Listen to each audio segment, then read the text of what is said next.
When we talk about Redmi Turbo and Realme Neo, we are actually discussing one topic: value for money. Today, I don't want to simply discuss those boring topics such as who has more memory or who has the best benchmark score.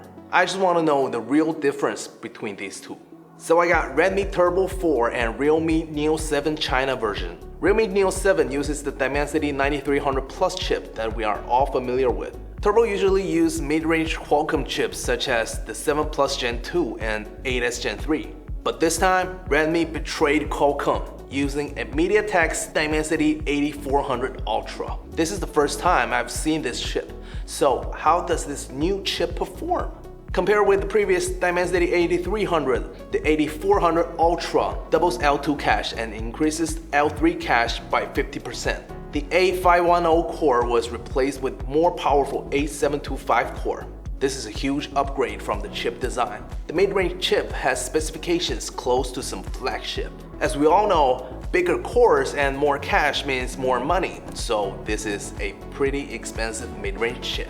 In a Geekbench 6 theoretical test, the single-core score of 8400 Ultra is 1,633, and the multi-core score is 6,360. For comparison, we found a suitable opponent, A-Gen 3. In terms of multi-core performance, 8400 Ultra is closer to the A-Gen 3, but Snapdragon 8 Gen 3 still has a clear advantage in single core. In terms of GPU, the overall score of Dimensity 8400 Ultra in the 3D Mark Still Nomad Lite test is 1,428, which is still a small gap compared to the Snapdragon 8 Gen 3.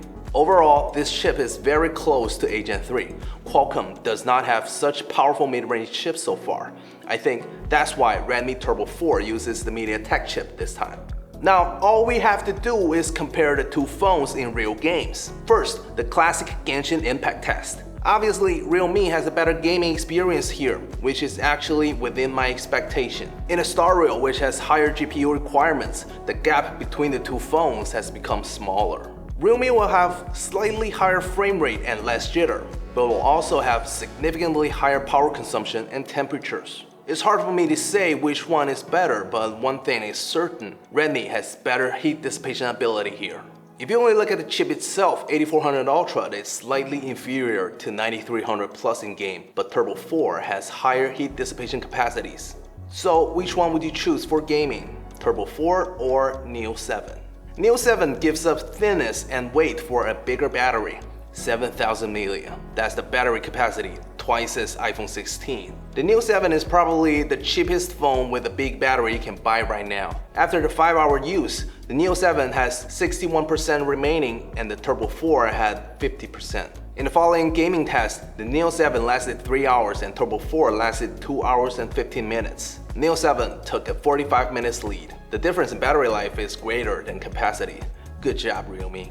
Redmi supports 90-watt charging while Neo 7 supports 80-watt. The result is similar to what I guessed. It takes nearly an hour for Neo 7 to fully charge its battery, while the higher-powered Realme takes 43 minutes. Honestly, I don't have too many complaints. The big battery is enough for me to ignore the shortcoming of charging. Neo 7 has much higher full-screen peak brightness, up to 1500 nits. Redmi has its classic problem here. The peak brightness is too conservative, only 1000 nits. It's just a pass level in the sunlight. I have never seen peak brightness above 1100 nit on any Xiaomi phone, but no one complains about it. That means it's good enough, right? It's worth noticing that Redmi has an additional sunlight mode that can achieve 850 nit manual maximum brightness, but it cannot be turned on at the same time with automatic brightness.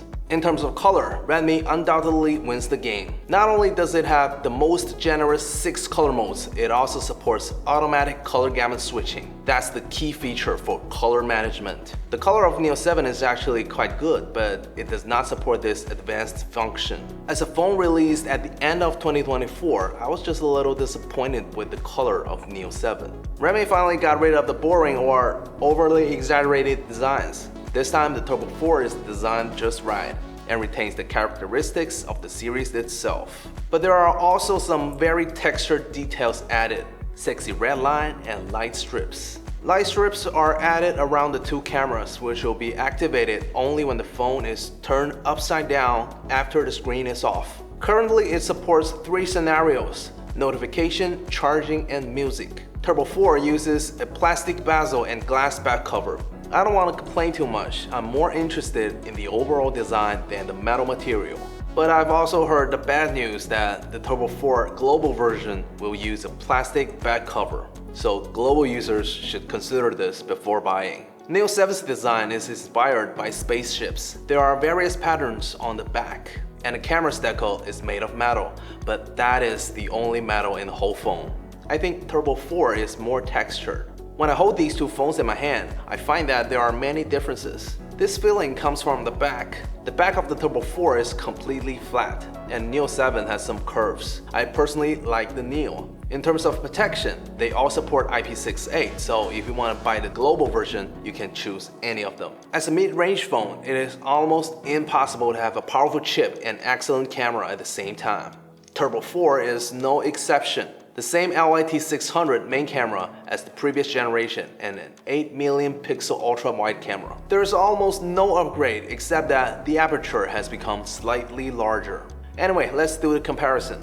First, the daytime photo taken by the main camera. These two phones are so close, if I remove the watermark, I can't tell the difference between the two. But if you zoom in to see the detail, Turbo 4 has less noise. In these photos, you can see that the color of Turbo 4 is a little more vivid. I personally like this. The real difference is here.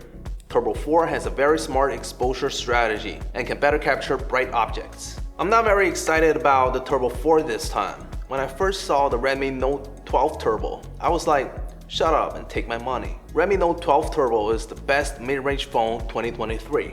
But now, everything has changed. There are too many good options around $300. Turbo 4 is just a normal but can't go wrong choice. So this is all about Redmi Turbo 4 and Realme Neo 7. Hope you like it. And don't forget to like and subscribe. This is Zen from YLab channel. See you soon.